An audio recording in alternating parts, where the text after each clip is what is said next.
Boss Patrick again, may dagdag lang siya or tatanggalin na to. Tatanggalin na to no, yung plate sa ibabaw. Papalitan na ng Sakura stainless kagaya ng pinagawa niya sa wiper panel niya at sa extension ng bumper. Ito yung wiper panel mga kabisyo.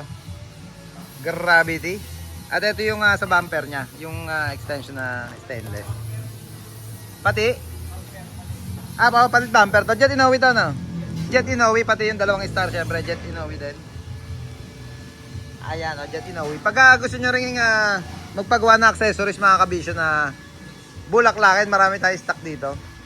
Kagaya nung last time, meron tayong ginawang tapaludo. Pakita ko muna to. May ginawa tayong tapaludo last time. Ito yung parang circular lang siya. Dito may flower. Tawag tayo ng ano. Patulong tayo. Paripong, paano nga andali? Titingnan ko lang rin yung mga stainless natin. Ang ating mga ray. Angatin nyo isa-isa. Pakita ko yung mga stock natin isa muna, isa. Yan. Ito yung gagaya ng ginamit kay Patrick Perez. Isa pa nga. Alam ko merong ibang design dito eh. Bilog. Yung bilog tsaka, sige pa. Bulaklakin din yan. Bulaklakin din. Sige pa. Sige pa.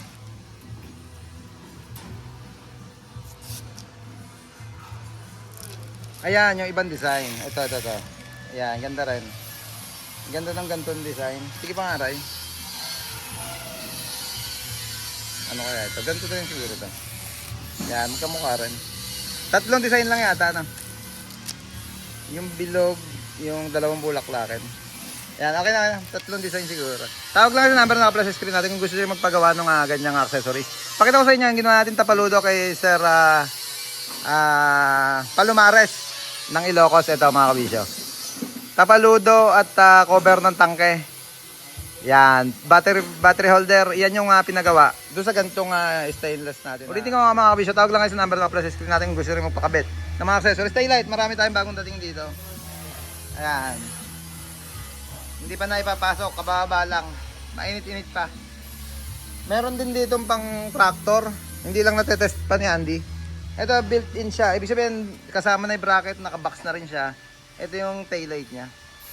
Pang tractor head. Balik tayo sa ni Boss Patrick Perez. Ito yung isa niya, yung hinugot natin kagabi, yung binidyo ko. Yan, yung cabin chassis na siya ngayon. Papalitan natin ang ulo, N-series. Ito yung isang kanyang unit niya na hinihimas dito sa Baluarte natin. Yeah, boy.